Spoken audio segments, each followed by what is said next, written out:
পরিবার হতভাগ্য ছেলেদের পাশে আমরা বাংলাদেশ মহিলা পরিষদ দাঁড়িয়ে দাবি করছি অতি দ্রুত এই নারায়ণ ঋষি হত্যাকাণ্ডের সুষ্ঠু তদন্ত এবং যাদের অত্যাচারে এই পরিবারটি আজকে মাহারা মাতৃহারা পিতৃহারা তাদের জন্য আইনের আওতায় না আনা হয়। আইনের আওতায় না আনলে আমরা বড় ধরনের পদক্ষেপ নেব। এলাকার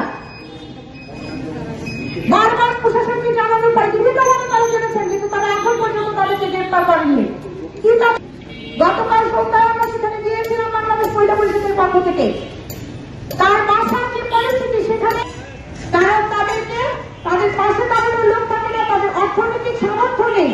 নির্যাতনের, শিশু নির্যাতনের আজকেও সেই প্রতিবাদে দাঁড়িয়ে আমরা সকলেই বলছি অতি ঘটনার সঙ্গে জড়িত প্রত্যেককে আইনের আওতায় এনে দৃষ্টান্তমূলক শাস্তি দাবি করছি। এই রেডি এই ছেলে দুটিকে দেখাশোনার মতো পরিবারের কেউ নেই। এই নারায়ণ ঋষি একজন নিজ শ্রমিক ছিলেন। তাকে দুপুরের পর থেকে তুলে নিয়ে গিয়ে তার কোনো হদিস পাওয়া গেল না। পরদিন সকালে লিচু বাগানে তার লাশ পাওয়া গেল এবং সে লাশের যে পোশাক, সেটি কখনোই একটি সুস্থ স্বাভাবিক মানুষ এভাবে আত্মহত্যা করতে পারে না। তার পোশাক পরিচ্ছন্ন, তার পায়ে কোনো নোংরা নেই, তার শরীরে কোনো নোংরা নেই। একজন মানুষ বাঁচার চেষ্টা করলেও এভাবে মৃত্যুবরণ করতে পারে না, চিহ্ন থেকে যায়। এটি কখনোই, আমরা মনে করছি বাংলাদেশ মহিলা পরিষদ, এটি কখনোই আত্মহত্যা নয়। চুরির অপরাধে ছেলেকে তুলে নিয়ে গেলেন, তারপরে মাকে তুলে নিয়ে গিয়ে নির্বিচার সারা রাত নির্যাতন করে তাকে হত্যা করলেন। এই অপরাধ কোনোভাবেই সুস্থ স্বাভাবিক সমাজ মেনে নিতে পারে না। চুরির অপরাধও যদি হয়ে থাকে, আমার কথা হলো অপরাধের সুষ্ঠু বিচার রয়েছে, আইন রয়েছে, সেটি প্রমাণ সাপেক্ষে আইন শৃঙ্খলা বাহিনী সেটি সুস্থ বিচার করবে। অপরাধ দিলেন প্রমাণ ছাড়া, তারপরে তার মাকে তুলে নিয়ে গেলেন, সারা রাত নির্যাতন করার পরে হত্যা লাশ পাওয়া গেল। এটি কি করে একটা আত্মহত্যার ঘটনা ঘটতে পারে? আইন তার নিজের পথে আমরা চলতে দিতে চাই।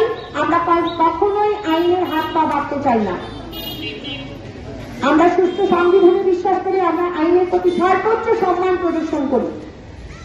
বাংলাদেশ মহিলা পরিষদ আজকের এই প্রতিবাদ সমাবেশ থেকে দাবি করছে যাতে অতি দ্রুত এই চিহ্নিত অপরাধী তাদের আইনের আওতায় এনে এই সর্বহারা পরিবারটিকে পাশে দাঁড়ানো হয়। এর বেশি কিছু আজকে আমরা সত্যি মর্মাহত সেই পরিবারটির পাশে দাঁড়িয়ে। আজকে তার ছেলেরা বাংলাদেশ মহিলা পরিষদের সাথে এসে দাঁড়িয়েছে, তারা সাহায্য চেয়েছে আমাদের কাছে, আমরা তাদের সহায়তা করতে দাঁড়িয়েছি তাদের পাশে। সেই ছোট্ট শিশুটি নুপুরের পাশে দাঁড়াতে চেয়েছে, যে শিশুটি আজকে মাহারা হয়েছে। তাদের বাসার যে পরিস্থিতি দেখে শিশুটি ভর্তি দুর্ভাগ্যজনক।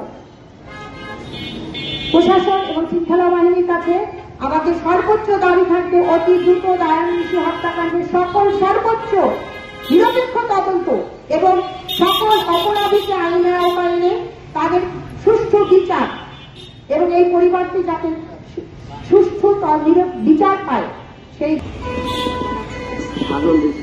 আর এবার কথা বলছে সাজন ঋষি।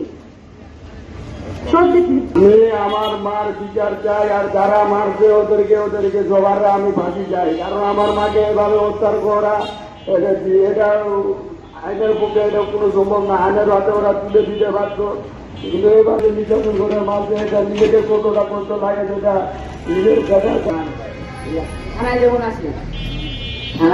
আসি মনে করো, যেমন আমরা থানায় শহীদ দিল, আমাদের শহীদ দিলে যেমন আমার একটা ভাই না বললো আমার এই যে একদিন সময় তো আমরা ওই সঞ্জিত বলা আসছে, ঠিক আছে, তেমন আমাদেরকে মনে করো এই অর্ডারটা উঠলাম, আমরা যখন চলে আসছি বন্ধু, তখন দুজন ধরে বন্ধু আমার মাকে ডাকি, সেটা কিন্তু আমি জানি না। আমরা কোনো সবার আগে আসি বন্ধু, আমরাও তো জানি না। মনে করো আমার মাকে এরকম করছে, আমরা কিন্তু ঘুমাই জানি, মনে করলাম আমার মাও যারা বাসায় ঘুমাইছে, যখন সকালবেলা দেখি এরকম ঘটনা।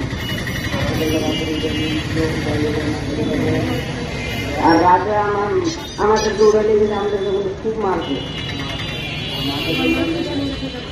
আর আমার মাকে দিয়ে গেছে সেটা কিন্তু আমি জানি না। আর আমার মাকে আর আমরা রাতের বন্ধু উড়াই দেনি, আর সকালবেলা দেখি এই যে এরকম আমার মাঝে আগে মারছে, তারপর নির্যাতন করছে, তারপর মামলা দিচ্ছে। নির্যাতন করছে, ফাঁসি দেখছে।